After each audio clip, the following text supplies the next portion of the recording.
양승태 대법원장 시절에 법원 행정처가 상고법원 도입을 반대하던 민주사회를 위한 변호사 모임을 집요하게 사찰한 정황이 드러났습니다. 이와 관련해서 민변 사무총장이 이야기를 했는데요. 한번 들어보겠습니다. 변호사 단체에 대해서 사찰을 하고 대응 문건을 만들었다는 것 자체가 있을 수 없는 일입니다. 매우 유감스럽습니다. 검찰이 철저한 수사를 할 것을 촉구합니다.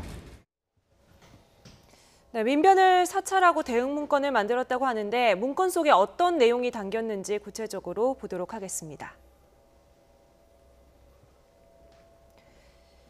네, 민변 대응 전략 등 7개의 문건이 있는데요. 상고법원의 부정적인 민변을 바꾸는 것이 목표다. 법원행정처 전담 부서를 통해서 조직 현황과 의사결정 방식 사찰을 한 정황이 나왔습니다. 강 변호사님 어떻게 보십니까? 예, 얼마 전에 이제 대한변호사협회하고 또 하창호 회장을 사찰하고 또 불이익을 주려는 정황이 드러나서 크게 파문이 일었는데요.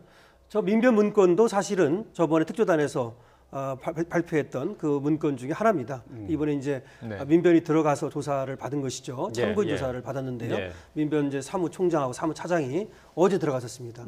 그랬는데 들어가서 보니까 역시 이제 놀라운 것들이 여기 들어 있더라는 건데 금방 얘기한 것처럼 민변의 어떤 그 역할을 약화시키기 위해서 말이죠. 이 상고법원을 반대하는 이것들을 할 수 없도록 민변의 어떤 사무 조직이라든가 내지는 민변의 어떤 그 역할 이런 것들에 대해서 사찰을 한 것이 드러나 있는 것이고요.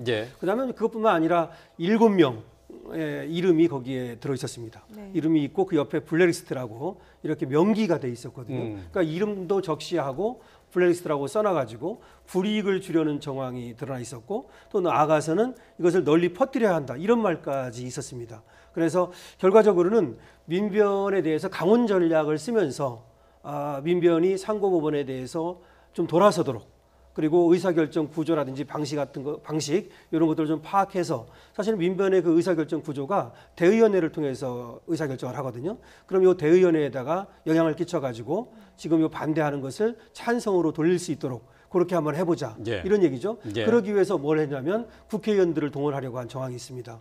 그래서 전직 국회의원이라든가 이 민변에 영향을 끼칠 수 있는 사람들을 동원해서 이 대의원들을 설득한다든지 민변의 어떤 그 관계자들을 설득해서 이 상고법원에 찬성적으로 돌리려고 했던 정황 이런 것들도 드러나 있고 하여튼 뭐 민변에 대해서도 굉장히 사찰이라든가 내지는 불이익이라든가 블랙리스트 말씀드렸지만 이런 것들이 아주 적나라하게 적시돼 있었다 이렇게 말씀드릴 수 있죠.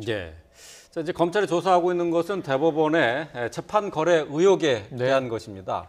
지금 이 민변에 대한 사찰들 문건과 관련해서 이 대응 문건과 관련해서 주목이 되는 것이 바로 이제 재판 거래가 있지 않았느냐 하는 건데 말이죠. 통진당 소송과 관련해서 민변과 빅딜을 하려고 했다는 정황이 나와 있죠. 나와 있습니다. 이제 그런 내용이 있습니다. 지금 여러 가지 의혹이 있습니다. 410개 파일에는요. 제일 처음에 거의 2달 전입니다. 이 자리에서 강 변호사님하고 바로 나와서 KTX 여승무원 문제부터 재판거래 의혹이 시작됐는데 그때 강 변호사님이 이 자리에서 말씀하셨어요. 나도 재판에서 불이익을 받았다.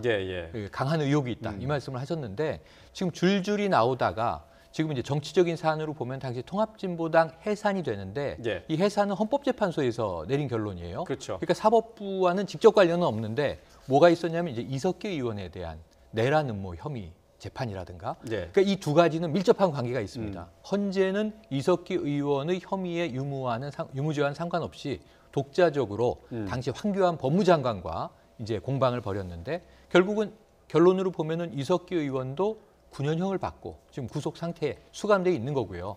그런데 묘한 게 결론적으로는 내란 음모는 무죄가 나왔어요. 다만 내란 선동은 유죄다. 대중들 앞에서 내란을 선동했다. 이런 죄로 지금 이 결과가 떨어졌던 거고 그것이 결국은 이 통합진보당의 우리나라 초유의 정당 해산 결정이 내려지게 되는데 연관이 있었던 겁니다. 이때 사법부가 이 문제에서 민변은 여기에 대해서는 상당히 부정적인 시각을 가지고 있었죠. 왜냐하면 진보 성향도 통진당 해산과 있지만, 관련해서는 그 이후에 통진당 소속의 의원들의 지위 확인하는 소송이 남아 있었잖아요. 이거를 이제 민변이 담당하는 바로 거잖아요. 그겁니다. 6명의 의원이 이상규 의원, 뭐 이재현 의원 등 해서 그러면 당은 해산됐는데 의원직은 무소속으로 유지가 되는 게 맞느냐. 아니면 당이 사라졌으니까 의원직이 박탈되는 게 맞느냐. 예. 바로 이 소송에 있어서 민변이 적극적으로 개입을 했는데 예. 이 부분은 일부 민변의 의견을 받아줄 테니 아까 말씀하신 대로 대의원을 통해서든 민변의 입장을 바꿔서든 상고법원 쪽이 좀 찬성해 주면 안 되겠니라고 하는, 이것은 이제 법정 내외가 동시에 결합되어 있는 딜인 겁니다. 예. 그래서 저는 이 사건들을 하나하나 보면서 깜짝깜짝 놀라는 게 사법부가 우리가 일반인이 생각했던 것보다 훨씬 치밀하게 정치적이에요. 그러니까 이제 이 재판을 통해서 사법부가 얻어낼 수 있는 이익을 극대화하는 쪽으로 재판을 움직이려고 하는 정황도 드러나고, 아직은 의혹입니다. 예. 수사 중인 사안이고 예. 확정은 안 됐죠. 하지만 그런 이제 국민적인 이제 불신 의혹은 커져 있고, 또 하나는 이게 법정 밖에서 인간적인 네트워크를 통해서 당시 양승태 대법원장이 이루고자 하는 목적을 위해서 사람을 굉장히 집요하게 움직인 예. 정황이 있는데, 좋아요. 최소한 소통으로 설득을 해서 안 되면 할 수 없이라면 예. 그럴 수도 있습니다. 근데 문제는 여기서 사찰이 등장하잖아요. 예. 사찰공화국 뒷조사를 해서 그 사람의 약점을 잡아내서 그것을 가지고 그 사람을 압박해서 그 사람의 의사와 관계없이 사실은 반대하는데 찬성하도록 만들려고 했다. 예. 이것은 이게 민주적인 상황에서 최후의 보루라고 이야기하는 법이라고 하는 공정성이 제일 중요한데, 결국은 이 사법부가 상당히 정치적인 논리에 휘말려 네. 있었고 재판마저도 거래 대상으로 삼았다라고 한다면, 제가 보기엔 처음에 그러지 않기를 바라는 입장에서 계속 네. 말씀을 드렸는데 점점 그런 쪽으로 정황이 흘러가다 보니까 지금 이제 검찰에서 결정한 게 뭐냐면 410개 파일로는 부족하다. 이거 키워드 추출해서 뽑은 것일 뿐인데 30만 개가 넘는 문서가 존재합니다. 이거 네. 전수조사하기로 했습니다. 그럼 전 얼마나 더 많은 놀라운 정황이 튀어나올지 벌써부터 걱정이 커집니다. 예. 네. 이게 일반 시민 입장에서 보아도 재판부도 아닌 법원 행정처에서 이런 문건들이 계속 나오는 거 굉장히 뜨악한데요. 법조계에서 보는 시각 또는 법조인으로서는 좀 이번 사태를 좀 어떻게 보고 계십니까? 이거는 뭐 한마디로 말씀을 드리면 참담한 것이죠. 사실은 이런 거는 법원 행정처에서 할 수 있는 일이 아닙니다. 뭐 이건 군 정보기관이라든가 아까 기무사, 뭐 기무사도 또 자기 업무 아닌 것 했기 때문에 문제가 되는 거 아닙니까?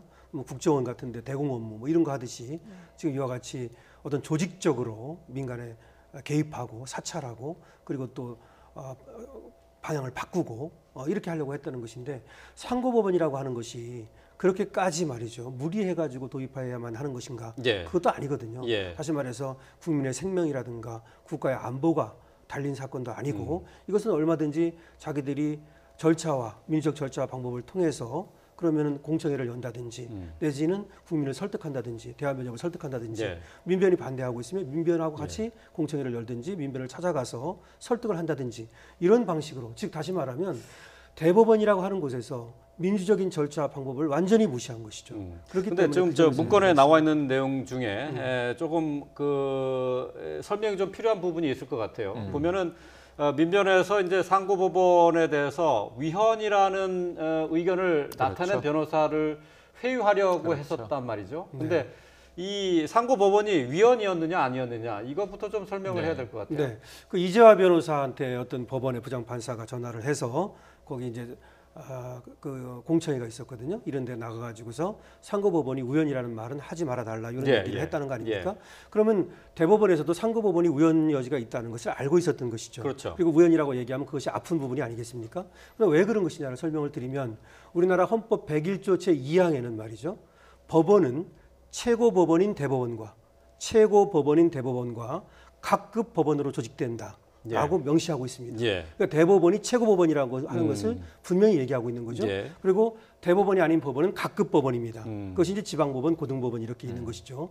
그런데 대법원이 그 양승태 사법부가 당시에 도입하려고 했던 상고법원은 최고법원으로서의 역할을 하는 그런 법원을 도입하려고 했던 겁니다. 그러니까 상고법원이 거의 대부분의 사건의 최종심을 맡고 대법원은 그 상고법원에서 올린 법령 위반이라든가 한 100건 내지 200건 그 몇 건에 대해서만 헌법재판소처럼 그렇게 결정을 하는 이런 시스템을 구축하려고 했던 것이거든요.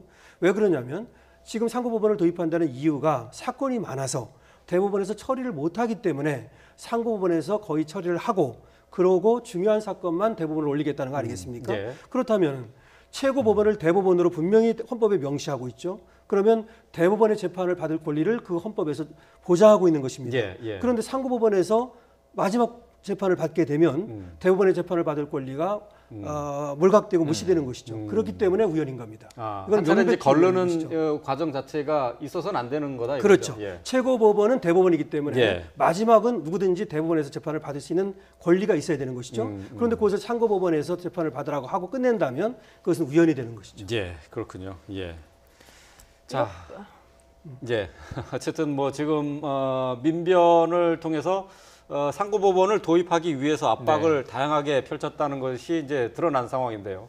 하지만 검찰의 수사도 그렇게 여의치 않습니다. 지금 각종 자료가 대법원에서 지금 넘어가지 않고 있어요. 맞습니다. 그러니까 자, 김명수 현 대법원장이 자, 문제가 있는 것은 명확하다. 국민적인 대법원에 대한 이 신뢰, 나가서 사법부 전체 신뢰를 회복하기 위해선 명명백백히 어떤 문제가 있었는지 밝혀야 한다. 수사 의뢰를 한 겁니다. 고소를 하진 않았고 수사 의뢰를 한 건데 검찰이 아주 기민하게 움직이고 있어요. 문제는 첫 번째 단계부터 막혔습니다. 사법부가 수사 의뢰를 하고 그럼 수사를 하겠소. 자료를 주시오. 못 줍니다. 여기서부터 문제입니다. 그럼 이제 사법부는 지금 이중 플레이를 하고 있는 그림으로 보여지는 거예요. 예. 표면적으로는 모든 걸 다 밝히겠다라고 천명은 했으나 실제로는 다 비협조하는 상황. 오히려 방탄을 하고 있는 모습으로 보여져요. 첫 번째로 놀란 게 여기서 또 다뤘던 문제인데 디가우징 다뤘습니다. 양승태 전 대법원장의 컴퓨터 하드디스크를 좀 줘보시오. 예. 어떤 업무를 했는지 현대에는 주로 컴퓨터 문서들로 하긴 하잖아요. 이번에 410개 파일도 컴퓨터 문서에서 나왔던 거고. 네. 그러면 하드디스크를 달라는 거는 정당해 보이는데 8개의 하드디스크를 달라고 했는데 못 준다고 하다가 왜 못 주느냐? 디가우징을 했다. 디가우징은 정말 범죄 혐의를 완전히 삭제시키기 위한 방식으로 쓰는 거거든요. 예. 저는 이 지금 대법원장 이런 퇴임 한달 상황에서 만에, 이 법원행정처에 대한 압수수색이 강제적인 압수수색도 가능한 상황 아닐까 싶어요. 저는 불가피해 보이고 네. 압수수색을 해야 오히려 국민의 믿음을 좀 주기 위해서는 사법부가 압수수색을 자청이라도 해야 되는데 여기 또 문제가 있는 거죠. 압수수색은 영장이 있어야 검찰이 실행할 수 있는 행위고 그 영장은 법원이 내주게 돼 있는데 자, 나를 압수수색하기 위해서 나에게 이 신청한 영장을 내가 과연 서명해서 내줄 것이냐. 이 문제 딜레마에 봉착했거든요. 예. 전 이 대목에 있어서도 내주지 않을 가능성이 높아 보여요. 그렇다면 지금 이 사법부는요. 철옹성이 되는 겁니다. 다 닫아 걸고 아니 자료도 근데 못 지금 주겠고. 철저하게 수사에 협조하겠다고 해놨는데 네. 압수수색을 요청하면 그건 또 거부하겠다. 그러면 또 앞뒤가 안 맞는 얘기가 돼버리는 거네요. 그렇죠. 그러니까 말은 그렇게 했는데 예. 행동이 보여지지 않으므로 국민적 신뢰는 물 건너갈 것 같다는 생각인데 전 사법부가 협조해야 된다고 보고요. 아까 말씀드린 대로 그래서 우선 확보한 내용을 가지고 30여만 개의 파일을 검찰은 다 열어보겠다는 거예요. 지금 이 사법부 내에서의 조사단이 있었지만 이 특조단에서 내놓은 410개 문건에 대해서는 이것도 정말 우연적 추출 방식으로 이런 것들이 있더라는 걸 확인한 거지 전수조사를 한 게 아니라는 거고 예. 특조단은 그때 이것이 그렇게 심각한 문제는 아니다 라는 이야기, 재판거래까지는 아니다라고 얘기를 했고 대법관 전원이 무슨 예. 얘기를 했냐면요. 이거 재판거래, 재판 흥정 아니다. 그런 말 쓰지 마라 그랬거든요. 예. 내용의 아주 일각만 보고 단정을 미리 내려버린 사안이고요. 사법부는 조금 더 이게 열린 마음으로 이 사안에 대응하지 않으면 저는 첩첩산중으로 흘러갈 것으로 예. 보이시네요. 알겠습니다. 네.